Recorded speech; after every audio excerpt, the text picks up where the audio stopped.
Welcome to a new episode of Outside the Panels with your host, Johnny the Machine Hughes.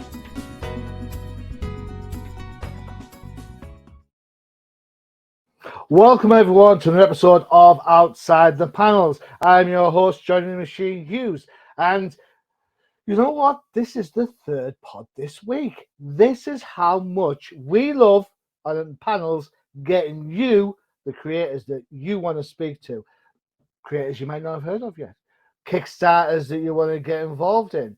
And with that in mind, my latest guest is none other than Todd Black. Todd, how's it going? Look at that. Very stylish, sir. Very Yes, I'm a stylish. natural. Yes. I thought my hair was long, but no, man, you beat me out. You beat me at it. What can I say? Todd, thank you for spending the time for hanging out with us. I really do appreciate it here. My pleasure. Happy to be here. Excellent. So we're here to talk about your Kickstarter, which Yes. is Tokyo Blade Detectives. Mm-hmm. Now, imagine no one knows anything about this book. Give us your elevator pitch. Tell us It's about not that this hard. book. I mean, I'm honest. Bla- I'm honest. All right. So, Tokyo Blade Detectives is what I like to call my anime comic. It's set 200 years into the future in Japan, where the country's been burned to the ground by war, rebuilt with technology, and to try to stem the madness, they create a law that no one can break. No guns allowed. But this Okay. creates a power vacuum. So what they make is laser swords, wink, and this gives rise to 5 factions that are trying to overthrow the government. Tokyo is in chaos, and the people are just trying to survive. And our main character is a 16-year-old girl named Miko, who is a detective who gets wrapped up in all the craziness that is going on, and it's through her eyes that we see all the events that are about to unfold. Ah, excellent. So your Kickstarter is asking for help with number 5, although that's a little bit of a misnomer because I checked your Kickstarter recently, and if I can just share this with the guys, it is. Let me just transfer it to dollars because I'm in the UK. So, you asked for, was it $750? Is Yeah, that right? $750. And you have received to date, with 25 days to go, a whopping $1,372. Mm-hmm. Man, how's that make you feel? It feels really good. I was funded in 13 hours, which was a record for me. My Wow. last record was about 36, and All right. so I had some really generous people. Like a person pledged. I'm like, why did you pledge that much? Because I had it. I'm like, but that's not how it's supposed to work.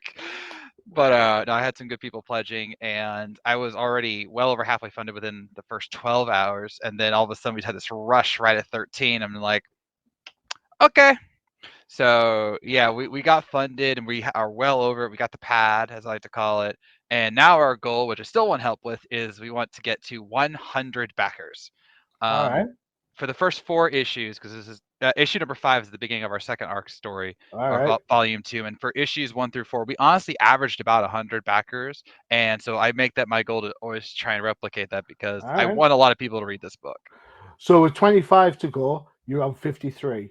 Okay. Chances are pretty good, man. Pretty good. You never know. Kickstarters are always fickle though. Like with my first 24 hours, I had about 35 backers ish, Mm-hmm. and then the next day I had nothing for like a long stretch, and then all of a sudden I got that rush again, and then I got 8 backers by the end of that day. Yesterday I think I got 3. Today I've already gotten 3, so I'm hoping to get more. You know, Okay. it just goes on and on. So Kickstarter is a thing where it's peaks and valleys. Yeah. I suppose it depends when people get paid, right? Yeah. So, from a creative point of view, though, Todd, this must, I mean, to get funded in 13 hours, that must make you feel fantastic. It must mean that you've got your finger on the pulse, you know what you're doing, people are digging the story, they're digging the look of the book. Yeah. That must be so. Is that freeing for you to think, oh my God, I've got fans? Or is it more stress thinking, oh my God, I've got fans? Well, am I stressed that people actually like me? That's an interesting question. No, for me, I hadn't done a Kickstarter in about a year because when we finished Tokyo Bay Detectives #4, it was still peak pandemic, and I felt guilty in a way asking for money at the beginning of 2021 and during 2022 when the Kickstarters first started to roll out, because I was just like, people have more important things to do than help me make comics, and I was fine with that. But things were better. I feel that things are a little better now, and I was like, okay, let's just put it out there. Have the same goal as #4, and then to get that rush within the first 13 hours was just. And people were like specifically going over the pledge amounts that I was expecting them to do, and that was rewarding because it meant that people not just liked me, but liked my story and wanted to support me. And that's the question. Is like, there are plenty of content creators out there who have stuff you should support, but they don't get the support for one reason or another, including some dear friends of mine. And it is freeing to not just get there that quickly, but then to keep going. Again, I started on the April 1st, which makes me the fool, obviously, but Didn't say a word. don't worry, I said it plenty of times. But like, we're 5 days in while we're recording this right now, and I got 53 backers, and we're almost to $1,400, and it's just like, wow, that really is a cool feeling. And I'm trying not to stay stagnant, because it'd be so easy for me like just to lean back and be like, we're good, like not plug anymore, not do interviews anymore. But I want to get the word out about Tokyo, because who knows what's going to happen the next time, and the one after that, and the one after that. I want to be consistent by bringing in as many people as possible to get them to read the story and maybe like the story. I might build up my fan base to where I can get funded in an hour, which I know many friends of mine who have done that. Cool. So, but I'm just happy to be funded, period. I don't care if it was 13 hours, 36 hours, 2 weeks. On the last day, I'm going to be able to make this comic now, and that's what matters the most to me. So you've had 4 successful Kickstarters. For Tokyo, yes. Five, if you consider, that number 5 can be done. Yeah. Why continue then down the Kickstarter avenue? Why not go out to one of the small publishers, like, I don't know, Source Point, Source Point. Yeah. Or there's a whole host of like those kind of bubbling under creators who are looking for new stuff. That is a good question. I actually have pitched it to others, especially after I got Volume 1 done, including Source Point, who I've actually worked with, and I'm going to have a book released by them later this month. I do love Source Point, I've got to say. I love so much of their stuff. Keep an eye out for, you can write this down, 5 Bullets, 6 Men. That's my book. It's coming out on April 27th, at least in the US. I'm not sure about the UK. Well, you send me a preview copy over and I'll get it reviewed for you. There you go. Deal. But yeah, that I did pitch it to them, and they're curious, but as with all publishers, they want to be a little hesitant. They just had another anime comic that they did, and so they don't want to flood their market, if you will. I've pitched it to others, and let's just say the response has been less than positive. Well, I know. I want to tell a story. I had a guy who told me, Todd, I know the head of this publisher company. If you send it to them, they'll accept it. I'm like, okay, send it to them, make my pitch. I got a 1-sentence email back saying, we're not interested in, but thank you anyway. I'm like, okay. So yeah, that did hurt a little bit. But see, I don't think that. Do you know why? When breaking into comics is hard. That's why I do reviews. So for me, there has to be a level of serendipity to this. There has to be. It's got. If every publisher was into the same stuff, then we'd be getting the same books. But we don't, right? We have Image doing their thing. We have IDW doing their. We have Boom doing theirs. Source Point, Vault Comics. A whole host of indie, really small publisher who maybe put out 4 or 5 books. Derby Pop, for example. There's a blast from the past for everyone. So you got to think to yourself, in my head, at least when I speak to creators, it's about finding the right publisher for the book that you want to tell. Yeah. And so I'm not. Yeah, I'm not going to give up on putting it with publishers. It's just I have reached out, especially after Volume 1 got done, and I didn't really get any responses back. Now, will I go and pitch again? Of course I will. But until then, I want to keep making the books. And for Kickstarter, for me at least, Kickstarter isn't just a way to help manage the costs of making a comic, which, as you know, can be very, very expensive depending on the title. But it's a way to reach people that I wouldn't be able to reach naturally. Like as I told you before we were doing this podcast, I live in Illinois in the United States, and so my reach, if you want, is Midwest, and occasionally I go outside my bounds to go to like a potentially big con. Like I would love to do New York Comic Con one day because I know that's really good for indie people in RS Alley. But through Kickstarter, I can reach the world. Technically speaking, like I have consistent backers in places like Canada. I had a person pledge today who was in Germany. I've had people from the Netherlands and just a whole bunch of other European countries. And so I would not have been able to reach them if I was just making it on my own, or even if I went to a publisher.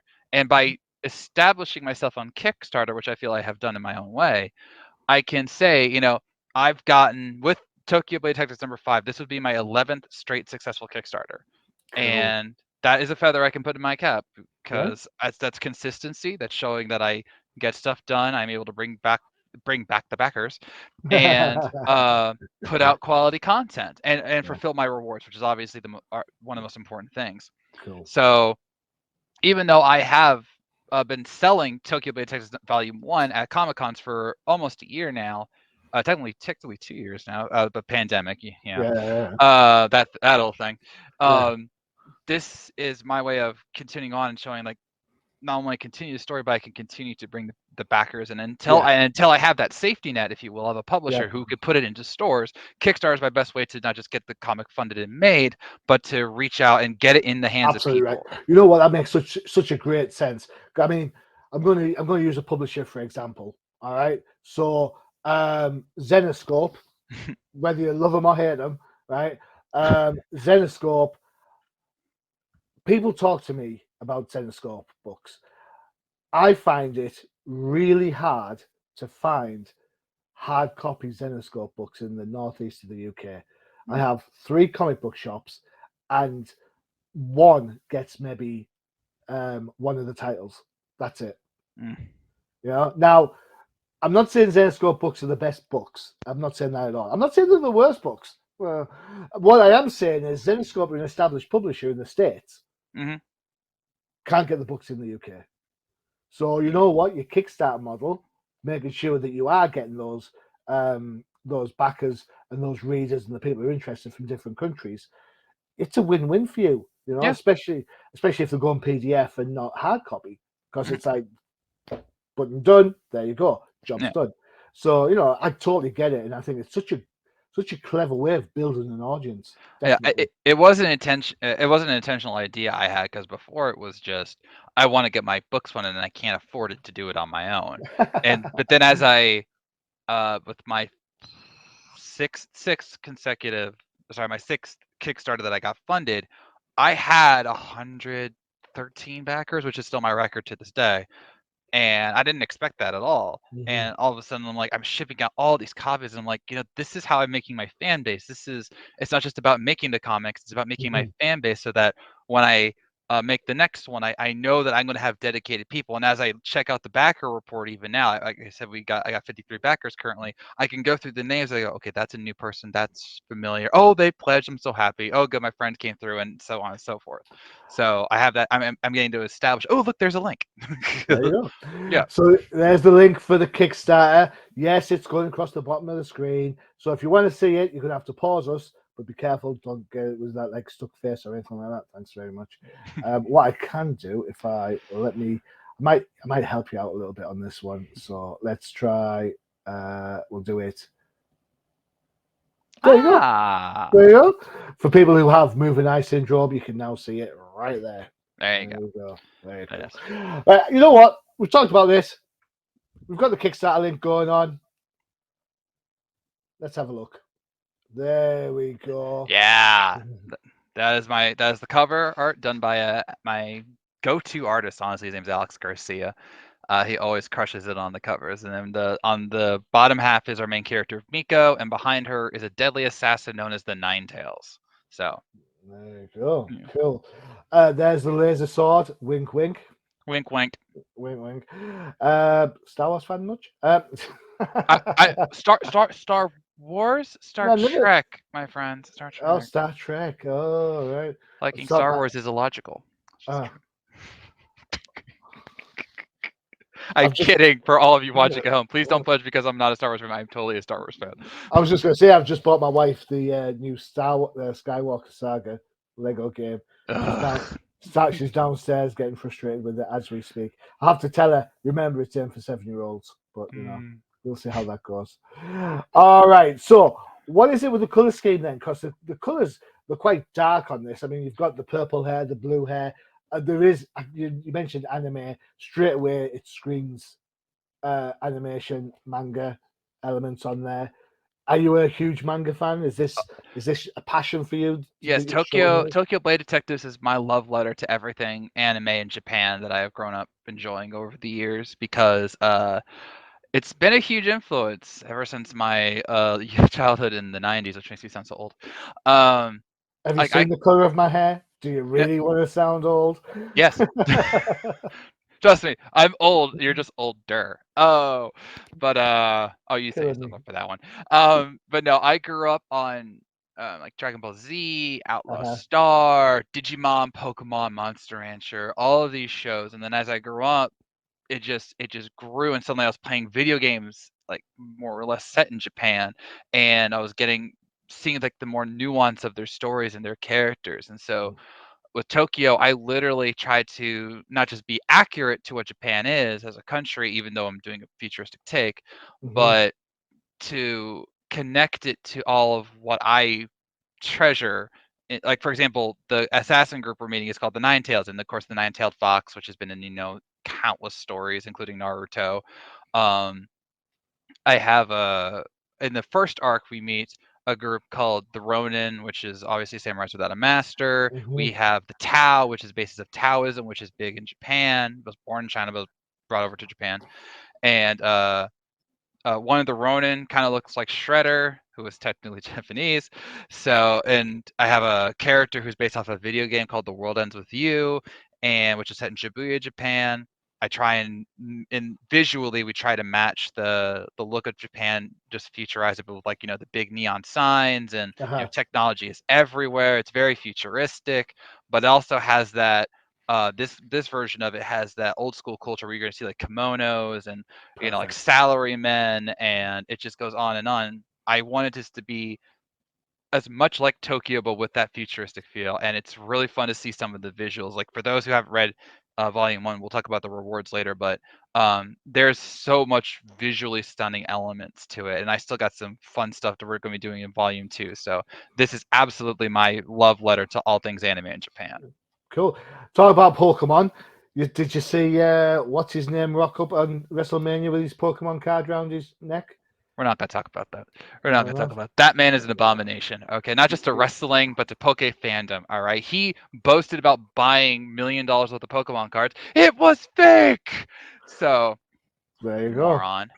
I don't know. I never caught.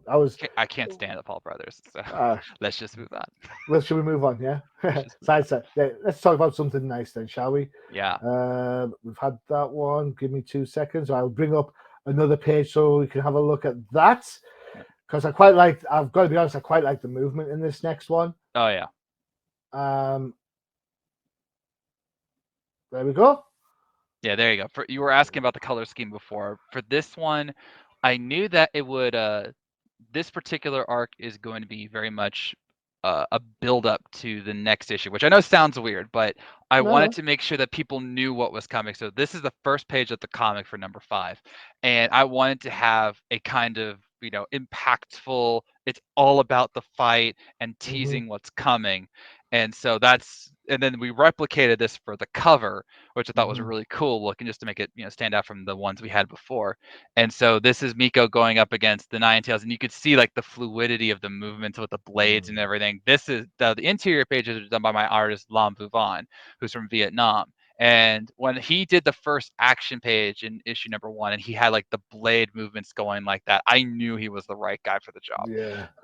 But like this is exactly what this one is really all about. It's about the flashiness, it's about the intensity, it's about the action, and we're going to have a lot of action sequences at the end of this comic, as well as issue number 6 when we get around to that. But this was really to set the tone, and I wanted it to be like mysterious and like, you know, who is this guy? Why is he fighting Nico? And why is it going so badly? Any last words, you know? Yeah. I will say this. I mentioned Star Wars earlier, right? When I look at this panel, I think of that scene in Attack of the Clones, where the Anakin's facing off against Count Dooku, and you know how like all you see is the flashes of the sabers clash. You don't see a lot of sword play. This to me looks better than that scene. Oh, thank you. I actually didn't. I'll be honest. I did not reference that scene. There's this internet show that I watch called Death Battle. You ever hear of that? Yeah. Okay. Yeah. Well, my favorite episode is one where they did a Solid Snake from Metal Gear Solid versus Sam Fisher from Splinter Cell. And in this one scene, they have this dark room, and Sam puts on his 3-tiered light headset, and they start firing guns at each other, and all you see are the muzzle flashes. It's like. And it's really cool, and I'm just like, you barely see their outlines and you see the flashes, and that's what I wanted to hear was the lights of the laser swords. Works really well. It looked so cool. Like, I love this page. And yeah, me too. Yeah, I love that. Yeah, I mean that muzzle flash thing, it's a huge thing. I mean, it's in the Batman, if you've seen that yet.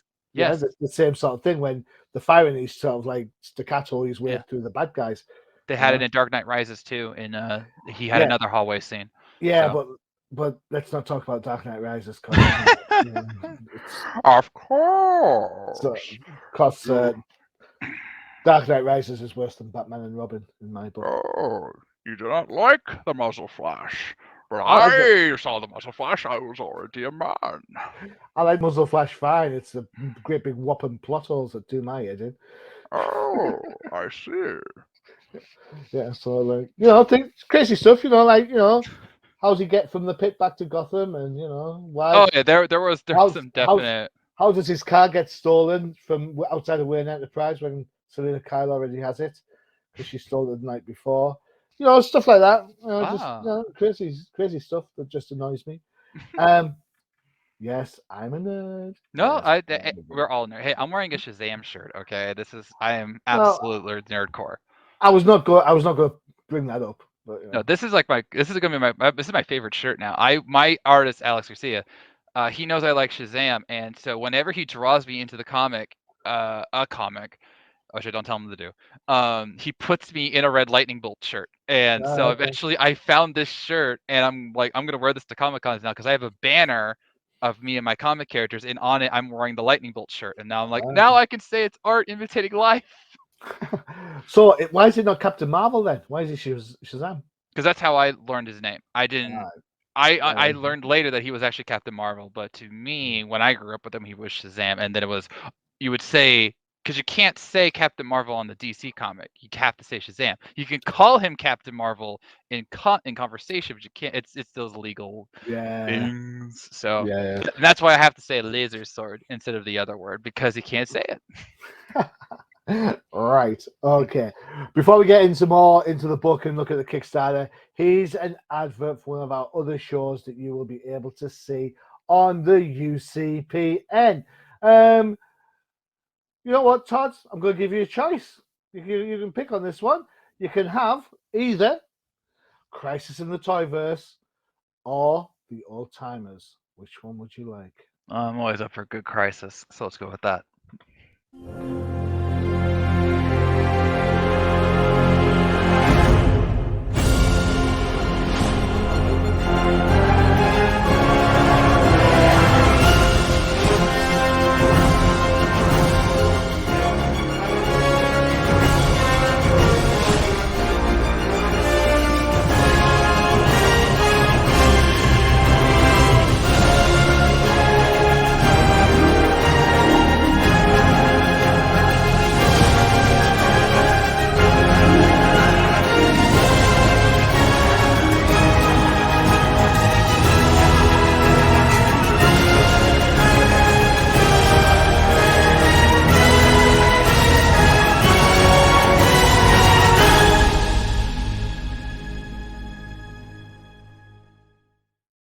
There you go, Bobo Mac with Crisis in the Toyverse.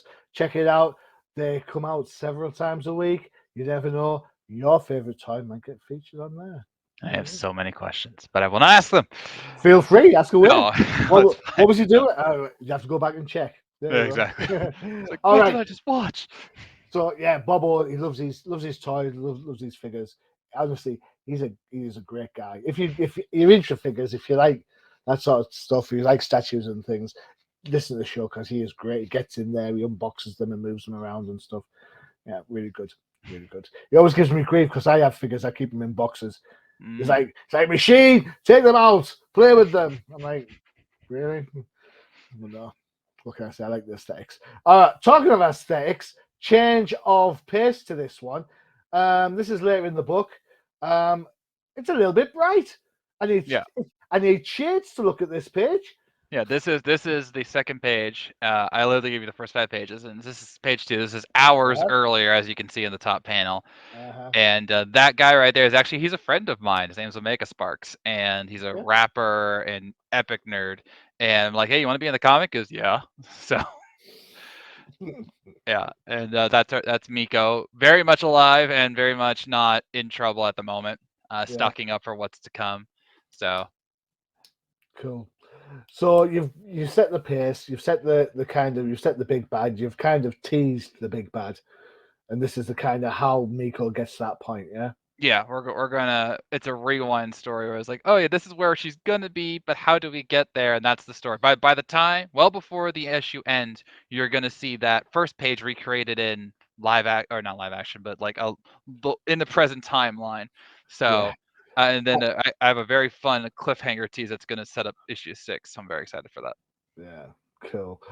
All right, excellent. So, we'll have a couple more pages, I think. Let's have a look If and you see want. what's going on. Yeah, that's what's going on with this one. Um, who is the superhero? No. Who's the little talky dude? What's that all Okay. about? That is her business partner Michio. He is as you'll find out in the first 4 issues, he's a father figure, though she doesn't like to admit it. She only refers to him as the old man. And they have a very cantankerous relationship, but they work well enough together, and their partnership is going to be on full display in this arc. And yeah, he's very old school. Like you can tell by his outfit and how he talks and how he handles himself, like the whole arms behind the back. He's very old school, while Miko is very teenage angst. So Yeah. their dynamic is one of the funnest parts to write about this comic. So, and then actually for that first panel, you'll notice all the grayscale characters. That's Uh-huh. because one of our biggest rewards in our Kickstarter is that you can be drawn into the comic. All right. Yeah, and that panel is the one where you're going to be drawn into. Cool. Yeah. Very sweet. Excellent. Cool. I like the mix you mentioned earlier. There's a nice change up between futuristic Tokyo and traditionalists. Yeah. That page is a great example of that, isn't it? Yeah. Where you've got Yeah. the big bright lights of the city. You've got the lead character there with a punch, a Harley's on her hair, and then you've got the mentor father figure in the traditional outfits and stuff. Yeah, really Yeah. good. I like. Who comes up with the camera angles for the book? As a writer, do you find it easy to kind of think artistically and where you want the camera to go, or do you kind of be a little bit more free and let the artists do what they want? It really depends on the page, Okay. because like for the first page with the fight scene, Mm-hmm. I knew that I wanted the fight itself to be completely done by Lum. I showed him the clip from the death battle, and I said, match this, but with swords, different angles, and have fun. But then with like the last panel, I knew I wanted the whole, he's pointing at her, he's looming over her, Yeah. she's, on her back. I didn't maybe not know the exact spot, but I knew that that's what I Yeah. wanted, and I wanted to convey that. And then for like the page we just showed, I wanted that shot, the first panel, to be, we see Mika from the front, and Yeah. we see all the people around her to show that she's on the busy sidewalk again. But other times I'll say, like, here's generally the shot I want, and here's you could frame it however you want. It just depends, because there are times when I know that a scene has to look a certain way, like a character has to be facing a certain way, Yeah. or talking a certain way, or having a sword action in a certain way. And then Uh-huh. other ones where I'm just like, okay, we're doing a chase scene, frame it how you want, and then Yeah. I let them go crazy, like with the first page in the fight. Mhm. So there is a little bit of a push and pull, and I have had my artists come and tell me, Todd, you need to give me a little bit more freedom at times, and I do try and do that. But as the writer, there are times when I know that the scenes have to look Yeah. a certain way and Yeah. feel a certain way, and more times than not, we are able to come to a good compromise. So I guess it's a case of, to some extent, not only do you know the beats of the story you want to hit, you also, from your point of view, you know where the triggers for the key elements of the story are. Yeah. And you've got to make sure that those are present Mhm. in some way, shape, or form, so that when the big reveal comes out, the reader doesn't feel like there's been no hints or tips. You've just had them in the last panel, which Yeah. I hate it when TV shows do that. Oh yeah, I Yeah. am right there with you. But yeah, It's, when I write the script, I literally take it page by page, and usually I know where I'm going to end up by page 20 or however perfect. long. Yeah. And to that end, I do my best to convey it to where, like, yeah, this is going to be setting up this, and there are times that we actually if one of the future pages you're going to show Miko. I told my artist I need Miko's face to look this way, and he drew her in a way that you couldn't see her face at all. And I'm like, All right. um, I need the face here. So he had to Yeah. adjust that. And other times he or Alex or someone else has gone off script and did something better than I could have envisioned, and it still hit the beat. And so I'm just like, you know what, that's actually better. This is Yeah. actually a great example. The first two panels were, very basic description. She's alone, she's having her thing, and then for 3, 4, 5, and 6, um, I didn't tell him to do the whole no background thing, All like the right. whole Okay. kind of like the dream sequence we're in. Yeah. Yeah. He focused it so that all we're seeing is what Miko is seeing, because in this shot, basically nothing else matters in the world but that scene. And as by the time you get to 5 and then 6, you see why, because she's remembering Yeah. that's her and her mother in panel 6. Right. And I don't want to spoil what happens in issue 4, but I'm pretty sure you can guess. But she's having this flashback moment and it's hurting her. And Yeah. so like that's something that Lum did on his own. I said, hey, we're gonna have this is the scene. She's gonna have a bad flashback, and then he did it to where you don't see the background, you only see the people and the immediate objects, and that actually makes it hit harder to Yeah. me, because it's like nothing else matters except this vision, because that's what all that Miko is really seeing right now. Yeah. So And you know what? It works really well. I really like how you've kind of done that. And I think that whole focus on the character shows brilliantly on the next page. yeah, Where is it? yeah, I Number definitely want to talk about 5. this next page. There you go. Is that it? Is that the one? It most certainly is. Yes. There you go. Okay. So we've gone from like the dark start at the mat where it's like dark and you see the flashes of the blades. Then you've gone to like this day glow earlier in the day environment. Hmm. Now, I mean, the amount of green that seeps into this panel, these pages, is green like a naturally soothing color for you? Is that the kind of It just emotional looked. vibe you were going for? No, this was another thing that Lam did, and it just works. And Miko, you can't really tell, but she has a lot of green on her outfit. I'll spoil this. Her outfit actually transforms. She has the ability to do Ah, butterfly wings, and her wings are green, okay, and it's cool. really cool. And as you can see, her mother has a lot of green in her attire, so I guess Lam just wanted to piggyback off of that. All right.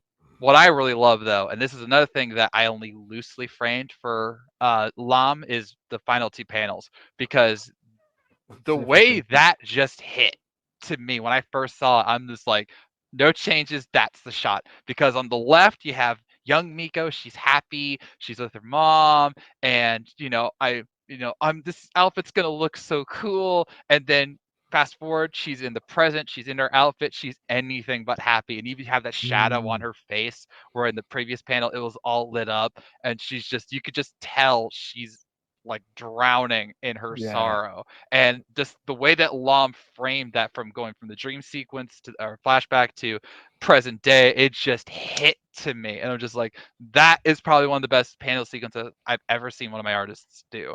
And yeah. like, I love it when it just comes together like that.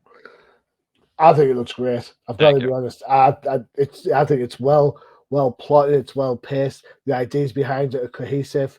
You know, you're creating that emotional impact for a character who, up to this point, you might feel as being super resilient and super strong and can do whatever she feels like. And this is her kryptonite moment. This is her moment of weakness where she's like, yeah, but you know. Yeah, So I absolutely spot on. that is a perfect description, because as you'll find out in volume 1, Miko is temperamental. She's, I will crack wise at you every day. And Uh-huh. then she has these moments which connect her to her past, and she's panicking on the inside because she just like the feelings, they're coming back. I was like, I thought I got rid of them, and this is another moment Yeah. of that, and I love that. And then the next page, which you don't I have, don't have. I yeah, don't. you do not have, but like she snaps back immediately. It like you see it in the final panel. Someone's Yeah. talking to her. That's Michio, and he's in the next shot. We see them next to each other. And he goes, "Are you okay?" And she goes, "I'm fine, old man." It's like, Yeah. so right back there, she's back to being Yeah. Miko again. But that shot right there was like, oh, love that. Very good. Absolutely tickety boo. And it looks great, and um, I've been impressed with it all the way through. So let's do the Kickstarter stuff Okay. because I can. There we go. Let me just bring this up so you can see it. Boom. Wow. Yeah. Yes, it's in pounds, not dollars. That's because I'm in the UK. Sorry, But there you go. You can see it now. Ta-da! Um, I haven't refreshed the page, so I don't know if those numbers have changed. Do you want me to refresh the page to see if they've changed? Or if you want, you could just back the project and you'll know they'll change. Well, I could. I I'm not may back the stopping you. no kidding. All right. So, um, there's the cover. Talk to me about the rewards. What to people get? All right, I try to do my best with the rewards to encompass all walks of Kickstarter backer life. For example, if you can only pledge $1, I have a reward for that. You'll get a thank you. If you pledge $3, you'll get the issue number 5 in digital form. If you pledge $10, which is where you're at right now, I have 2 really cool rewards. If you'll scroll up to the previous one, please. Up, Up to that up, one? that one. No, Yeah. that one, yeah, Sorry. right there. So that one is, if you have not read the book, if you have not heard of Tokyo before today, which is totally fine, I have multiple rewards to help you get caught up on this series, and this is one of them. If you pledge Mhm, $10, you will get all 5 issues of Tokyo Blade Detective sent to you digitally. And as you can see, we already have some people partaking in that, so that's really cool. And mhm, then, but if you want a physical copy of the book, that's also the $10 reward, which is the one right below. And you will get a physical copy of TBD number 5 sent right to you. So, and as you can see, many people have partaken in that. That's easily one of my most popular rewards because it's one of the most simple.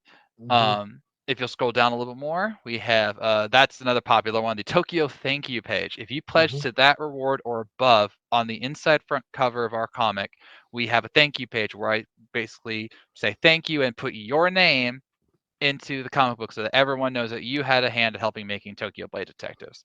So, and then I do that for every reward above that, just because it's fair. That's another great one. That's the Tokyo Super Digital reward. Mhm. If you pledge to that book, or sorry, pledge $15 to that tier, you will get every comic book, more or less, that I have ever made. And Cool. as the text note, that's over 40 combined books for just $15, and that includes my superhero series Guardians, my sci-fi fantasy miniseries Home, my Disney Pixar graphic novel with style graphic novel in Mhm. 10,000 Miles. That includes a recent wrestling comic that I was a part of, and Cool. 10,000 Miles. Or sorry, and of course Tokyo Blade Detectives, and even I even threw in some novels, pure novels, right there called with Sherlock Holmes. Which, being a UK guy, that might be what you like. So I do like some Sherlock. I've got yeah, to be honest. I wrote my own original novel. So scroll down a Cool. little bit more. Yeah, to that $25 tier right there. 25. There you Right go. there. That's one of 2 rewards where I want to help people make comics. And All right. I had to have a lot of help when it came to starting out. I had to figure out some things on my own, but others were there to guide me. And I want to be the same. So if you pledge $25 and you want help making your own comic, I will be doing a portfolio style review of a script that you send me. I'll give you my honest feedback on structure and plot, where you might want to go with it, and however you want to take it. So it is a limited reward, but I'm more than open to helping other people if they want to make comics, because we need more comic creators out there. So why not Definitely. tell more story ideas? Scroll down a little bit, please. Okay, that's one that another many people have liked. Um, if you want physical copies of issues 1 through 5, that's the reward for you. I will mail you the entire series in physical copy right to your door. So yeah, and Cool. yeah, so that's all of volume 1. That's the first 4 issues, and then of course Tokyo Blade Detectives #5. Which do you prefer as a comic book fan? Which do you prefer? Do you prefer electronic versions, or do you prefer having the comic in your hand? I read comics every Wednesday. I only get them in physical, but Yeah. when it comes to like my indie friends, I don't mind going digital, because I know that I don't want. I am not the best in terms of preserving my comics, but if I have the PDF form, I hmm can make sure that I keep my friends' comics safe, so I don't mind Yeah. that. But Okay. and then that right there, the $50 tier, which you already see is taking up a lot, is the Yeah, Get it is. Drawn into Tokyo. You will be drawn in as a character into Tokyo, and you saw the panel before from page 2. That's where Yeah. you'll be drawn more than likely. So we already got 6 people there with only 4 left. So if you want to get drawn to a comic book, this is your chance. Then go ahead, scroll down. $75 reward. That's my even bigger attempt to help people get into comics. I will help you step by step to try and make your comic project come true. From looking at the script to helping you try and find an artist via the places I know where you can get them. And if you do a Kickstarter, I'll help guide you on how to do things, from laying hmm it out, how much to have done beforehand, the rewards and everything. And I believe someone's already pledged to there. So They yes, they have. have. Well done. Excellent. I was very happy about that, because I want to help these people make comics, because people help me and I just want to pass it along. And then finally, we have our $150 reward, which is the ultimate comics package. You will get basically all the comics I have ever made mailed physically right to you. Okay. Cool. Yeah, sadly, Johnny, you cannot get this reward because it's only in the United States. How very DC universe of you. Well, okay, I want to be honest about that one, because There's a cost involved. It's fine. I'm only winding you up. okay, It's I just want fine. to say, because but most people don't know that when it comes to like us Kickstarter people, we have to mail everything, Yeah. and whether you do it through the printers themselves, which I have done on occasion, or if you like sign them and ship them out, which I also do, you don't think about things like customs, and Yeah. until you realize, like, oh, I got to send this to you. Okay, here's your customs form. Like, wait, what? Yeah. So I had to learn how to write customs forms and everything, and some of the tax or shipping costs, if you will, of It's huge. Yeah, I get it. it can't be huge. Like, UK is not that bad. It's like $5 or $10 depending on the size of the package. But if you're sending like a heavier thing to like the Netherlands, which I've done, or Yeah. Iceland, which I've done, um, not only do you have to write the absolute correct address, or otherwise it's not going to get to where they want to go, it could be like $10, $15 just to get it there. And that's more at times than the actual Kickstarter reward. So it's just Dude. like, you Yeah, got you to be don't. careful. So Yeah, you don't need it. Okay, I totally get it. I totally understand. It's yeah. fine. I totally understand. Yeah. All right, excellent. So there you go. That's everything that's Tokyo Blades. Got a couple more questions just to finish round off the show. Inspiration wise, who are your comic book creators' inspirations? Uh, I've got a few. Matt Fraction was actually the guy who truly inspired me to make comics, because I was at a panel of his, and he goes, "If you want to make comics, kid, find an artist, make some comics." I'm like, okay. So 2 years Good. later, I finally got it done. It took me a while. Jimmy Palmiotti and Gail Simone, um, Yeah, both cool. incredible writers, both passionate writers. Both have been very, very helpful on my journey. Actually, Jimmy Palmiotti pledged to the very first Tokyo Kickstarter, Cool. so that like blew my mind. I was like, wait, he pledged? What? So that was pretty cool. And Gail is just incredible. She's so passionate, so funny. Scott Snyder, I got into him via the New 52 Batman, Okay. and Court of Owls and all that came hmm next, and he is just so good. um He is one of the nicest guys in comic books. I think I've met him once. Usually when he's at cons, he's got like a line out the door because he's like the most popular guy around. I've But interviewed him twice. yeah, Twice. oh, And lucky man. both times he was super generous with his time. Super generous. Yeah, but Cool. he's so good at like world building and connecting the lore and making sure everything matters, and that's very much approach I take with Tokyo Blade Detectives, and I was also inspired by Full Metal Alchemist Brotherhood, which was the same way in its anime. Okay. But there are so many people, and then just like I could cite inspirations for like television and movies, because that's where I honestly pull a lot of stories from. Is like, oh, what if they did this and this and this with this character, or yada yada yada. And again, Tokyo was inspired by Pokemon and Digimon and Naruto and all these other anime that I've watched, and more references are coming to all these legendary Japanese franchises and people. So inspiration's everywhere, and that's what I love about being a writer, is that you can find it everywhere and then make whatever stories you want to, and it's awesome. Cool. And what are you buying right now then? What's in your read pile? Oh, I'm mainly a DC Marvel guy. I love my Okay. superheroes. That's actually why I started out with superhero comics. And the main ones I'm enjoying right now are most of the Batman line, but X-Men. X-Men's been crushing it since House of X. Okay. What have I read? Which have I read recently? What's the new X book that came out? Immortal X-Men. Yeah, I read that. Yeah, that was a very intriguing first issue. So you could say it was sinister. There's nothing sinister about that character at the minute. But no, that's fine. It's cool. All right, there you go. So there is the Kickstarter. We've had it on the bottom of there for a while, so you can go and check it out. You've had a look at the art. You've had a look at the Kickstarter itself. You've looked at the pledges. There you go. That is pretty much all that we have around Tokyo Blade. So, Todd, thank you very much for spending the time with me. I really do appreciate it. Appreciate you having me on, Johnny. I hope you've had a blast.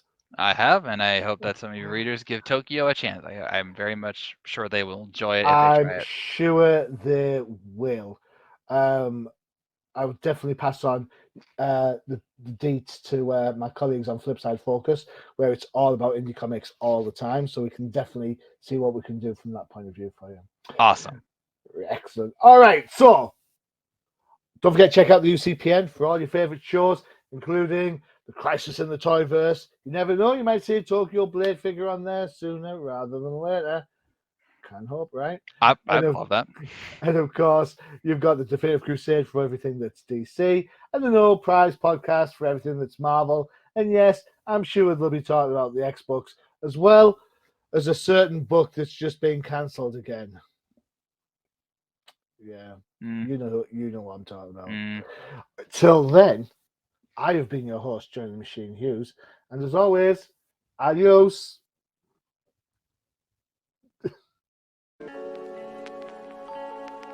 Visit undercovercapes.com for the latest and greatest podcasts via the Undercover Capes Podcast Network. Also visit our parent company website, comiccrusaders.shop, all about comic pop culture.